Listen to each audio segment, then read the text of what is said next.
Hey buddy, watch this. Hello, Regis Kilbin is the name, and Hearthstone is the game, and this is part 19 of my Whispers of the Old Gods card review. Blizzard recently dumped a ton of cards on their Facebook page, and I've been powering through them 10 cards at a time, and we're almost finished. I think this will be the second to last video, so let's go ahead and jump right in to the next 10 cards up for review, starting with the Rogue card Journey Below. This is a 1-mana spell, and it's a pretty cool one, I think. It's pretty simple. Discover a Death Rattle card. So in general, I really like Discover cards. Not the credit card version, but any card that features the keyword Discover. I think the Discover effect is pretty powerful just because it gives you control over the random element and gives you the opportunity to make decisions, and typically when you can make decisions, it allows you to influence the game more directly and in powerful ways. Also, this is essentially just a card cycle card for 1 mana. It's thins out your deck and potentially gives you stuff that you would otherwise not be able to access, or at least is not synergistic with your deck in a way. So you can get really powerful Death Rattle cards out of this one. Of course, some really good Death Rattle cards are going away in standard format, but there are some new ones being added, and in general, Death Rattle cards are on average much better than a regular card. So in all likelihood, you're going to get something good out of this, and you know it's going to be a minion. So there's some cool stuff you can do with Journey Below because it's such a cheap spell. It's very easy to set up combos. It thins out your deck, as I mentioned, so you can get to stuff that you want in your deck faster. This card doesn't really take up a slot necessarily. It just expands what resources you have access to and helps you find stuff quicker when pulling it out of your deck. And it always gives you a minion, so that's some reliability as well. And I think Death Rattle Rogue decks are going to be a thing with cards like Unearthed Raptor. And a bunch of new rogue cards that are coming with Whispers of the Old Gods that support Death Rattles. So Journey Below seems to fit all the right pieces into the card and fit into the class itself. So I think this will be a very strong addition in a different variety of rogue decks. Moving on to the Warrior Legendary. It's Malkorok. This is a 7-mana minion. It is a 6/5 in stats, and it has a battle cry, equip a random weapon. So I think this card's awesome. I like legendaries almost always, of course, just because they're so fun. And this one has some pretty fantastic artwork with a giant dude who appears to be holding an even more giant sword or axe or hook of some sort. It's hard to tell. But I like this card just because, one, warriors are great with weapons. It's a solid stat allocation. In other words, a 6/5 is not exactly what you want for 7 mana, but we've seen other 7 mana cards like Ancient of Lore. If the effect is strong enough, then a 5/5 body is plenty good for a 7 mana card. So this one has that. It's sturdy enough to trade the board a little bit and pose a threat to your opponents. And the battle cry, of course, is just wonderful for warriors. They love to utilize weapons, of course. They have them in their decks. This essentially gives you an extra weapon, access to another weapon without using a card slot for it, which is always nice. And this is just a huge tempo play for 7 mana. There will be instances where you play Malkorok and you get a Gorehowl, which is a 7 mana value addition just from playing this card totally for free. So a 6/5 in stats is about a 5 mana minion. So basically, as long as you get a 2 mana weapon, you're even with Malkorok, and it's really even better than a balanced card because, as I mentioned before, you don't have to use a card slot in your deck to equip this weapon. So it's a card-free weapon. So on average, I haven't done the actual math, but most weapons are well above 2 mana. And I think if you get a 2 or 3 mana weapon, you've basically broken even on the mana cost and the efficiency of this card. So if you get like a 4, 5, 6 mana weapon, which there are a handful of those, there's a very good chance you're just going to come out so far ahead that this card can single-handedly win you games. I think that this is definitely a cool pirate warrior card, just because weapons and pirates and all that fun synergy. But I think this card is playable in almost any kind of warrior deck, just because it offers so much tempo and clearing potential, and it fits the class so well. I'm really, really high on this card. I was actually kind of high on Blingtron, who also equips weapons, but it does do that for your opponent as well. So Blingtron, of course, had some downsides. I feel like Malkorok is a Blingtron spinoff that is essentially all upside and attached to an even better body. So it's a 6/5 body. You get an instant weapon so that you can attack right away. There's just so much cool stuff that you can do with this card. I think it's a perfect addition for the class. Moving on, that's a token card, another token card, non-collectible cards. So let's skip to the Midnight Drake. This is a dragon synergy card, 4 mana. It has a 1/4 body by default, and the battle cry gain +1 attack for each other card in your hand. So the Midnight Drake is very clearly the opposite of a Twilight Drake. They also rhyme. That said, I think the Midnight Drake is decidedly worse than the Twilight Drake. I also think it should have been called the Dawn Drake, or something that's a little bit more opposite of Twilight. Midnight is not exactly opposite Twilight, but that's another story for another day. The reason I think this card is inferior is because 4 health is just so susceptible, and the great thing about Twilight Drake is that it already has a pretty solid attack at 4 attack. It trades into so many different things, and when it gets that health boost or health buff up to 7, 8, 9 health even, makes it very difficult for opponents to deal with without a silence. This one, on the other hand, is always easy to deal with because it always only has 4 health. So even if it comes out as a 9/4, there's a very good chance they'll just be able to kill it, and it will never be able to attack. So the opposite of Twilight Drake, and as good as Twilight Drake is, this card is almost that bad. I guess I should pull that back a little bit. As just kind of a vanilla 4-drop, if you come out with a 5/4 or 6/4, it's probably an okay card, but it doesn't give you the swing potential and the raw value that Twilight Drake can. So overall, I think an inferior and pretty weak card. Moving on to Nat, the Darkfisher. This is a 2 mana, 2/4. It's obviously a corrupted version of Nat Pagal, but it does have an attack power, which is awfully nice. And its effect is, I guess, opposite of the standard Nat Pagal legendary as well. At the start of your opponent's turn, they have a 50% chance to draw an extra card. So that is seen as a downside on this card 99% of the time. You don't want to give your opponent extra resources. And essentially in trade for that downside, you're getting a little bit of extra health on this minion.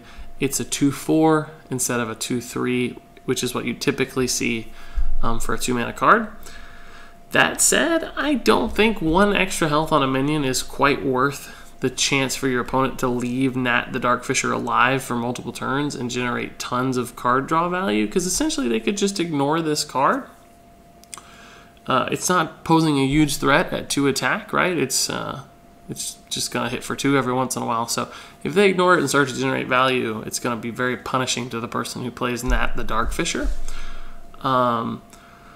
So I guess this could see play in a deck like a Mill Rogue or Mill Druid who wants their opponents to draw cards, but I'm still not actually sure it's worth a deck slot. I could also perhaps see this played in a board control, board presence, buffing style deck, like maybe Priest or Zoo, who try to get a lot of minions out early and buff them, because essentially your opponent will be disincentivized to kill Nat the Darkfisher. They'll want to keep it alive, which means it might be more likely to survive a turn or 2 or 3, allowing you to buff it up. So I guess Paladin might also be a good fit for Nat the Darkfisher, just because your opponent is probably thinking about leaving it alive. But even then, I still think it's just a very soft synergy, and there are better options at the 2 mana spot. And this is just a risky card to put in your deck. So all in all, I think a pretty weak 2 mana legendary. Moving on to the Nerubian Prophet. This is a 6 mana 4/4 but it's not really a 6 mana card because at the start of your turn, reduce this card's cost by 1. So if this is in your opening hand, at the start of turn 1, it's going to cost 5 mana. Start of turn 2, it's going to cost 4 mana. At the start of turn 3, it's going to cost 3 mana. So if you draw this in the mulligan, it looks to me like you're going to be able to play a 4/4 on turn 3, which is actually pretty solid. Surprisingly good. 3/4s are often quite good on turn 3 themselves, so 4/4 is even better. There are a couple 4/4 3-drops that have been toyed with, typically have a downside that favors your opponent. This one doesn't really have that downside. It's just not guaranteed to happen. It's only going to occasionally land in your opening hand. That said, Nerubian Prophet actually isn't even that bad if you play it later in the game. In other words, say you draw it on turn 3 and you play it on turn 12. It's going to be totally free. It's going to be a 0 mana 4/4. And there are points in the game, like after you've sussed out area of effect removal from your opponent, when you're trying to really swing the board in your favor and you suspect they're going to have trouble dealing with it. A card like Nerubian Prophet for 0 mana, even on turn 12, getting an extra 4/4 out can actually make a big difference. So it's got some early game potential. It's actually got some late game potential as well. I kind of think this card has some potential. It is just a neutral common card, so typically we don't see a lot of those as centerpieces in decks or really even ran in decks all that often. But I wouldn't be surprised if this card gets toyed with here and there. I think there might be some cool combos and some fun ways to play this one because it does have potential. The numbers and the power of its effect are in line with other good cards. So I can't wait to see how Nerubian Prophet is played around with. Moving on to a new Hunter spell called On the Hunt. This is a 1 mana spell. It does 1 damage and it summons a 1/1 Mastiff. And as we can see, I think later in this list, the Mastiff does not have charge. So it's not like an Unleash the Hound. It's just a stationary 1/1. Has to wait a turn to attack. That said, I still think On the Hunt is a pretty cool card. I really like the potential of this. It's just so flexible, right? You can sometimes hit the enemy face if you absolutely desperately need 1 mana. Early in the game, you might just use it on the enemy's face to get a 1/1 on the board to combo or play off of in future turns. Sometimes it'll kill a minion that has 1 health. Sometimes it'll set up trades and develop your board. It can just do different things, and it's kind of got a split effect, a split power. It's almost like a Living Roots without a decision tree, so just a Living Roots that kind of merge together. And Living Roots is a good card because of that flexibility. This one has less flexibility, but still accomplishes the same kinds of things. So I think it's a cool fit for Hunter. I think it's a neatly designed card and a tightly designed card. I really like when they nail 1-drops and get the effects balanced and seem to make a lot of sense. And I think that is the case with On the Hunt. So I'm not sure what kind of decks this will be played in. Perhaps a Malagos Hunter where this does 6 damage for 1 mana. That would be pretty neat to see. But I could see it really in just any aggressive or mid-range or perhaps even a control style Hunter who's just looking for a little bit of early game flexibility. So On the Hunt is a pretty neatly designed card and has some cool artwork as well. This is another token minion. And then we have a new Priest spell at 5 mana, Power Word Tentacles, which is like the most hilarious name ever. And the artwork's pretty funny to match. This is a buff that gives a minion +2, +6. So a 6 health buff, that's pretty enormous. If you look in total, that's 8 stats, which is very similar to Blessing of Kings, which provides 8 total stats. But you'll note the Blessing of Kings is a little bit cheaper at 4 mana. And also provides a little more punch because the attack numbers are higher. And that's kind of why I think Power Word Tentacles misses the mark just a tad. At 5 mana for a buff, it's just awfully expensive and a little bit risky because you have to have a minion on the board. And if you really want to benefit from it immediately, the minion has to be able to attack. So there will be times where this doesn't really line up nicely. I will say that it can set up some pretty nifty combo plays with Divine Favor, Inner Fire.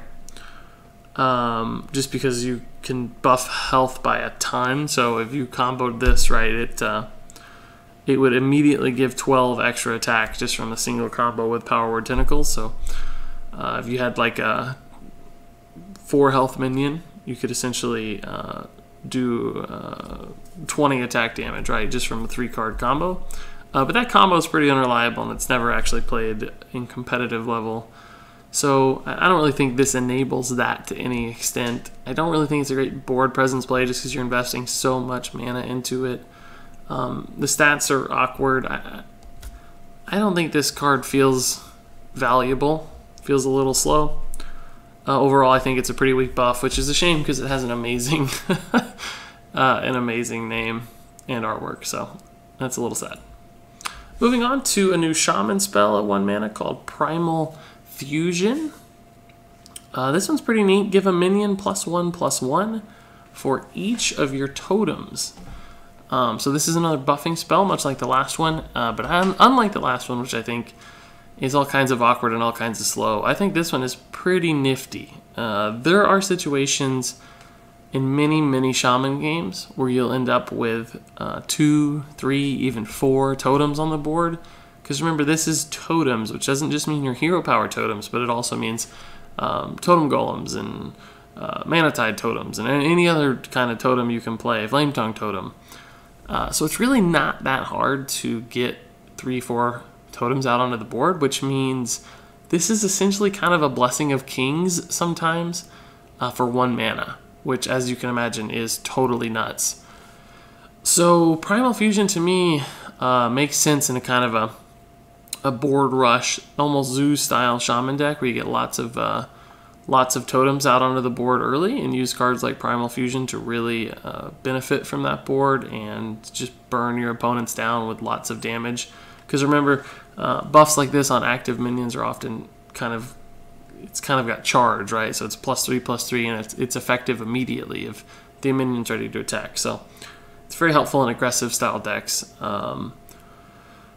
This just looks like a really highly valuable card. I mean, frankly, even if you got a +1/+1 out of this sometimes, you wouldn't feel too bad, right? You could hero power, cast Primal Fusion on a single totem, and you typically have, a 1/3 minion, which is not a high value for 3 mana, admittedly, but it's something, right? And if you had 2, suddenly a +2/+2 is really good for 1 mana. So it doesn't take much for the value on this card to start to scale out of control.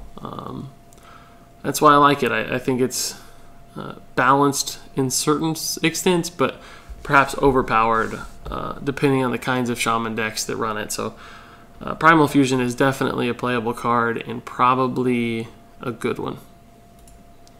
Up next is another hilarious card. This time, instead of a Psychotron, it's Psych-o-Tron. I think he's a psycho. He's not a psychology major. This is a 5 mana taunt. Has 3/4 in stats, and it has Divine Shield. So it's really just an Psychotron's older brother. It's got twice the health and 3 times the attack with the same kind of taunt and Divine Shield. Stats, it's also a mech, which probably won't matter too much just because a lot of the mech synergy cards will not be played in standard, but in wild format, this card's kind of nuts, I think, with mech style decks. And I think it's probably a good card anyway. Of course, Sludge Belcher will be leaving with standard format as a part of Naxxramas, and I think there are going to be a lot of gaping holes in the metagame for 5 mana taunts. And I'm not sure this one's necessarily better than Sludge Belcher, but it's very similar and just as good, if not better. So essentially, the stats on this in the first half of Sludge Belcher, it's only missing 1 health. But with a Divine Shield, that's really almost like doubling its health, or at least giving it 5 health, right? Because they have to ping it off, and then it still has the 4 health remaining. So sometimes a Divine Shield can be even more difficult to deal with than the 1/2 slime that Sludge Belcher leaves behind. So I think Psychotron is a easy Sludge Belcher replacement, perhaps even better got kind of mech synergy and a lot of Divine Shield synergy as well. The attack number is the same as Sludge Belcher, so that's going to feel fine to people. I think it's a great card. I think it's really strong. I think it'll be ran in all kinds of different decks, including control and mid-range decks. Maybe the best new taunt from Whispers of the Old Gods. It's not going to go away. Up next is the final card for this review. It is a 3-mana paladin weapon called Rallying Blade.